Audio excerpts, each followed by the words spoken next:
and you're so tough, but behind closed doors, when at nighttime, your legs is up like this. Your legs is up like this, and your woman is eating you, and your woman is putting her tongue in your asshole, putting her finger in your booty, and she's licking your asshole, and then you go outside and act like you're a gangster, right? None of you niggas is ever a gangster if you allow your woman to treat you any kind of way. You're not an alpha. I'm very, very sick and tired of the women in our community pretending that black men are more violent than black women, especially when it comes to relationships. I'm tired of the bullshit, and I'm saying this in regards to the Blueface and Chrisean Rock situation, right? For months and months and months, I've seen people post old pictures of Chrisean Rock and post how she looks now, how she acting now, and everybody blaming Blueface. Everybody blaming Blueface, but here's the thing, right? Chrisean Rock was a shell of the woman who she is now. She was a nobody in Baltimore. She ended up linking with Blueface, and then she became a celebrity, all right? She became a celebrity. He put her in a position to make hundreds of thousands of dollars and millions of dollars. For better or worse, that's what he did. Or she would be the same bitch in Baltimore, getting into fights and punching the regular drug dealers in the face. The niggas who literally beat the shit out of her. I'm tired of the women in our community acting like they're not just as violent as black men in relationships, or in my opinion, even more violent. And I'm saying this off of what I know. I'm saying this off of what I know, okay? Okay, like for instance, and people in my family who watch this video, they may feel away, right? And this could go bad, but I'm gonna just keep it real, okay? My mom stabbed my stepfather twice. I never heard of him putting his hands on my mother. I've never seen him put his hands on my mother. Yes, he used to be an alcoholic. He used to be a dickhead. He used to break shit. He ain't never broke my mother's face. I might have seen him push my mother before. I ain't never seen him slap my mother, close fist punch my mother, choke my mother. I ain't never heard it. That ain't one of these family secrets that you find out about when you're older. My sister is old enough to be my mom. I definitely would have came across that information. And way before my stepfather got clean and became a great person, I would have kicked his ass and made sure that he never stepped foot in my mother's house again. I would have made my mother choose your son or that nigga. You can't have both in your life at the same time. Mind you, my mother, great woman. My mother can be a terrorist. I've seen her literally terrorize her husband. Literally terrorize him, talk down on him. I've seen my mother attack my stepfather. Now, let me speak on the relationships that I've seen firsthand, right? We all know that, especially when you're younger, you have situations and you have your little girlfriends and y'all might physically get into it with each other, right? It's a fact that in my lifetime, I've seen majority of the time the girlfriend attack the man first. Or say something very, very, very, very, very reckless. Very, very reckless that could really push that man's buttons.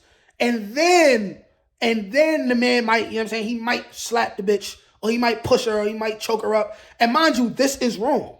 This is wrong. First of all, let me clarify something. I am one of those people who believe that, yes, it is wrong to put your hands on a woman. However, in defense of yourself, I believe that man could take it to whatever level he want to take it. Whatever level he want to take it. You know what I'm saying? If women truly want to be equal with men, then when y'all slap us or punch us in the face, we have to be able to punch y'all in the face with maximum strength. We keep talking about how women be abused in relationships and that and the third. Yes, it happens. It happens, right? But we only see it when it got to the point where it was super duper duper bad. We don't consider all them extra times where she got mad and she was calling him a broke nigga, disrespecting his dead mother, disrespecting his dead grandmother, disrespecting his dead father, violating his sister, you know what I'm saying? Embarrassing him in public. They don't say the truth. And the truth is that any man who ever put his hands on a woman, there was a trajectory before it got to that point. At least 10 times he let his woman slide with either saying something very, very disrespectful, doing something very disrespectful, like cutting up his clothes, burning his shit, you know what I'm saying? Saying something very disrespectful like I pointed at earlier, or putting her hands on him. Niggas let shit slide at least 10 times. Before a man puts his hand on a woman, before it becomes a regular routine of a man putting his hand on a woman, there was a grace period where he was letting shit slide. And as a man, he was supposed to leave. So that's another thing that I want to say. When you feel like you need to put your hands on a woman, it's time to go. And I say that as somebody who I was in only with my baby mother was I in a whole bunch of domestic violence situations. And I could admit right here on the internet that, yeah, we hit each other. Yeah, a couple times I might have hit her first. But at no point did I ever hit her with even more than 15, 20% of my strength. At no point. And also, if you want to do averages and then you want to talk about numbers, out of 100 times that we ever had a physical altercation, probably 90 of those times she hit me first. These are facts. And these are facts. And that can be backed up by niggas I know in the hood. It used to be a joke. Like, yo, Juju, chill for your baby mother beat you up.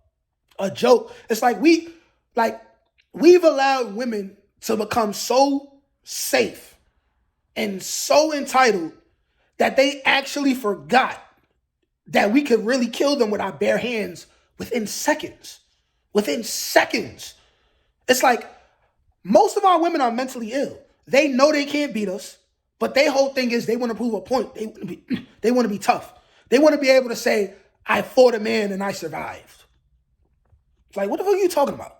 Like, what are you talking about? And I am against any woman, especially a black woman who comes from the hood, who wants to pretend that black men in the hood are more violent in relationships than black women.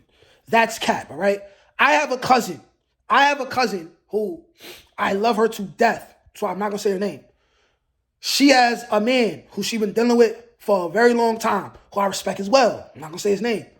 The very first day that I met him, I noticed very quickly that she would go upside his head all the fucking time.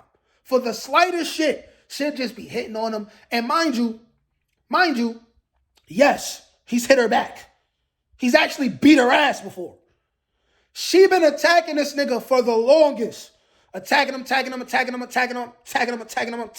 here's the thing. They're both idiots. Neither person decides to leave. But that be the problem, right? Women, they fight with a man. They feel a stronger bond. They feel like, oh, I'm a ride or die bitch. This is my man, right? Men, we all really be wanting to leave, but I'll tell you what our problem is. We have two issues, right? The first issue is we become very, very, very accustomed to sleeping with this woman. We become very, very accustomed to sleeping with this woman, right? And our ego tells us that we can train her and change her. But here's the thing, right? After about the age of 18, however a woman is, unless she personally goes through a crazy, crazy low point in her life, by the time she's 18, whoever that bitch is, she gonna be for the rest of her life. Might slow down a little bit if she start having children. But mentally and behavior-wise, she's gonna be the same person. So we have that one issue where we get accustomed to the pussy. We don't want to rush and lose it. Especially a lot of dudes who, that's the only piece of pussy you got. And then the second thing is, because both these things are ego-based, is especially if you in the hood, you know that it's niggas who can fuck her and you don't want to make it easy for them. Some of these niggas might be people in your family, or people who you grew up in the hood who you call your friend day one, right? But this is the situation. We deal with this all the time, and it's a problem. And as men, I say yes, defend yourself. But here's the thing, even if you defend yourself against a woman, you're automatically going to be guilty in the eyes of anyone who refuses to sympathize or empathize, one of those words, who refuses to either sympathize or empathize with you. You're gonna, or anyone who they just can't relate because they haven't grown up in the type of environments that we grow up in. And then another thing, I say Charleston White is right about Blueface. And a lot of niggas in the hood in general. We've gotten to a point where dudes go crazy over their women. They'll kill over their women, shoot over their women. Or if it's not over women, he'll be a big gang leader, a big gang street tough guy, putting in work, cutting niggas, stabbing niggas, robbing niggas, shooting niggas, beating niggas up, even being tough in jail. But when you get in that house, You letting your woman assault you anytime she want. You letting her talk to you anytime you want. And mind you, any way she want. And mind you, to a smaller extent, I used to allow a lot of the same shit with this one woman, my baby mother, right? But y'all, like, everybody is such a big gangster, but when you get in the house, your baby mother or your girl constantly violating you, or you live at home with your mother ain't got no respect for you because you're still in her fucking house. And you're so tough, but behind closed doors, when at nighttime, your legs is up like this. Your legs is up like this, and your woman is eating you, and your woman is putting her tongue in your asshole, putting her finger in your booty, and she licking your asshole, and then you go outside and act like you're a gangster, right? None of you niggas is ever a gangster if you allow your woman to treat you any kind of way. You're not an alpha. You cannot be a real man and live in a house where the woman feels like she could treat you any kind of way. And that's for any man watching this video. You cannot be considered a gangster, a tough guy, a boss, a real man. If you living with a woman and she's bringing you havoc, she disrespecting you, she fucking on niggas on you, you know what I'm saying? She talking to you any way you want and you staying with her. It's one thing if she talking to you however she want and you not with her. She's a disgruntled baby mother who you dubbed. It's another thing when she's living with you. She talking greasy about you, and when you get home, it's no hot food on the table. She violating you. We got to do better, bro. We got to do way better.